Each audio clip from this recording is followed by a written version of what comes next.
Hi everybody. Hey, we are still in Temecula, California. We already did one show on this vineyard here, the Lioness Cellars Vineyard, and you can see the winery or the vineyards behind us. And if you get a chance, take a look at that. But we just want to talk about Temecula in its entirety here, because we've actually been able to spend some time here doing some work, and this is a great place to come visit. Oh my God, it's so fabulous.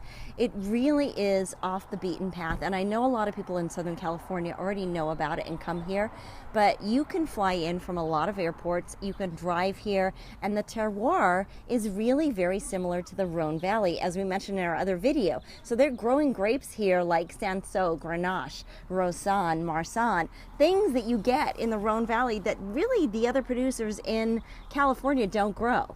And what we're drinking here is I have a Viognier, and you've got and a I have Syrah. a Syrah. It's beautiful. It's peppery. It's bacony. It's a full mouthful with a really nice peppery finish. Oh, it's so delicious. And if people know me, I'm really a Chardonnay drinker, and for me to drink a Viognier and to really like it, it says this is really good, and this is a great wine. We actually had some. Absolutely. We Went had great dinner with food. Yeah, we really did. And we're here at the Lioness Winery, as we mentioned. And so the wines here really blew us away. And so we tried out their restaurant. And one of the things that we're saying is that there's great wineries, there's great restaurants attached to those wineries. So we went to the restaurant here. Amazing. The chef here is Chef Amanda. She does a brilliant job of really blowing you away with flavors that you would not expect, which I think is the true culinary value of a chef. Yeah, it always surprises you. Yeah. The first thing we had was the beef Carpaccio. Probably the biggest beef Carpaccio you're going to see as far as a plate goes. No, absolutely. And it was full of minced shallots, capers, olive oil, and a citrus aioli, and then it had a shaved grana padano on the top. Oh my God, it was so delicious. We couldn't stop eating it, and it came as huge as you see it here. And it goes into our all gone category because it was all gone. All afterwards. gone. Yeah, the next thing was was a curry soup, but it was a zucchini curry soup. Mm-hmm. And this was exactly what you said before. It kind of gave you all 3 or 4 different tastes that you were kind of looked at each other and go, okay, that we've never tasted before. Yeah, absolutely. This soup was so beautifully blended, an amalgamation of like herbs and fresh flavors, the curry, the vegetables, the zucchini, everything in one. It made you cry. I mean, it really was so good. It really brought you to tears. It was so good. And here's how our waitress, Nicole. So our soup is a curried zucchini soup. It's a puree, very well balanced, light on the curry, and it's finished off with a coconut creme fraiche. The great thing about that curry soup was a lot of people don't like curry because they think it's too hot. It wasn't really hot. It was a perfect blend because you got a little bit of a kick, but you just had all these other spices in there. Yeah, no, absolutely. It was plentiful, it was beautiful, it was blended perfectly, as you said, and that was the key to the whole dish. It was so gorgeous and amazing. I would come here just for that soup and eat it all day long. And then we had, as the main entree, we had something just for the halibut. It was actually a great Alaskan halibut, and the way it was prepared, really, I've never had it prepared like this before, and if you had told me ahead of time what it was, I would have said, I don't know if I'd go for that. Yeah, no, but we tried it, and it was something truly amazing. And again, we're going to have our waitress, Nicole. She was amazing. All the staff here is pretty amazing on the service level. They really care about all of the people that are here. Whether you're a member or not, they love you. And they really treat you with love and kindness. And so she describes this beautiful dish. It is a pan-seared. It's served on a bed of truffle risotto. It's got a mushroom ragu topping with a port sherry butter reduction sauce. We had it, and we were blown away with it. In fact, we had it 2 times. We were so blown away with it. I mean, it's something that you wouldn't expect. And again, that's where we're going back to. That's the key of a culinary brilliant chef. I mean, they create things that you would never expect to have created. And mixing this sherry port wine reduction with a halibut, you would go, no, not going to work. Oh, it's like the best thing you've ever had in your life. Yeah, and I'm really partial to the fruity, to the cherry, to the berry type thing, and this just really hit me in a great way. I could have had 2 or 3 of this. We also had the port that it came from afterwards. And this port is delicious. It's an amazing port, and if you're a port fan, a true port fan, you will love this. It goes great with truffles that are not very sweet chocolate. Very, very delicious. It's a rich, deep, dark port, and I think that's where it makes a great sauce for the halibut. But honestly, as a port, I'm kind of picky about my ports. I'm not even a big tawny port fan, as I was mentioning to John, and I love this port. It really hits the notes on every level of a deep, dark port. So get it, just not for the halibut though. Sorry. We've been to some other wineries too around here too. Now, the lioness to us was really the creme de la creme. There are other ones that they should go to. We were at Wilson Creek, and we really enjoyed it. Great grounds, great place to visit, a really good restaurant. Their wines were really different. We liked their wines, but one of the interesting things you and I found was that their wines, especially their whites, were really sweet.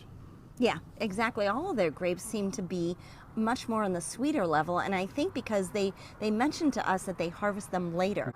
Wilson Creek had an amazing venue. It's beautiful there. You can go and have a glass of wine, a picnic, bring your kids. There's a playground area, a beautiful creek that runs through the whole thing. There's different areas where you can sit and have a glass of wine. They had an amazing restaurant too that we really loved the food at. We had great food, and we'll show you a shot actually here from the restaurant looking out over the vineyards. That was beautiful. Yeah. And I would say that we enjoyed their wines, and I would tell you to go and visit there. I think we like the lioness wines a little bit better. In our other story, when we were talking about lioness, we think they're great blenders. They do a great job. That is an incredibly blended wine. The different wines that they have. Their reds are really good. Well, this is a Syrah, but it's a blend of 4 different wines to make the Syrah, but it's predominantly Syrah, so that's why we call it Syrah. But they did an amazing job blending it. Wilson Creek had some beautiful sparkling wines that were absolutely delicious. They have the almond one, and they also have the rosé, which is really phenomenal with seafood. And really what put Wilson Creek on the map was their sparkling wines. When they started out, it was about 25 years ago. Yeah, absolutely. So they won a lot of awards, and they deserve them because their wines are delicious. Their almond wine, you can drink that with food or on its own. You could just drink that all day long. It's very good. Their almond sparkling wine, and I can't remember the exact name of it, but I called it biscotti, liquid biscotti. And that's the perfect description of it. Yeah, it was really good. Also in Temecula, there's this great old town area with amazing restaurants, a lot of them gastropubs and very modern, trendy things. They're really up on food here. Yeah, and at the same time, too, they make it interesting for tourists so that you do kind of walk through an old town. It has kind of a feel maybe of the 30s and 40s, maybe a little bit of the 19th century. Kind of a lot of California towns kind of give you that nostalgic feel. But what they've done here is a great job of creating really good restaurants. And if you think it's all just steak and potatoes, it's not, because we went to a great sushi restaurant. Oh, yeah. We had amazing sushi at this one place, and they do these Oyster Shooters. They're amazing. You've got to try one if you go there. No matter what you think you like or know about shooters, this is something amazing. The way they blend it, well, you'll see in this shot, it's pretty cool. Yeah, those were great. And then on top of it, the sushi, you're not even, aside from the oysters, was very good too. It was very creative. Yeah. Oh, the sushi was amazing. They do a great job keeping the integrity of the sushi. The fish was fresh. The rice was perfect sushi rice. And as we've learned before, sushi is not necessarily about the fish. It's all about the rice. And it was amazing. Yeah. The blend that they did with the sushi and the rice and their mixtures of different sauces to go on those things were brilliant. Truly brilliant. You wouldn't hurt yourself going on a 2 or 3 day culinary tour of Temecula, hitting the different wines, the vineyards and the different wineries, and then hitting the restaurants down in Old Town.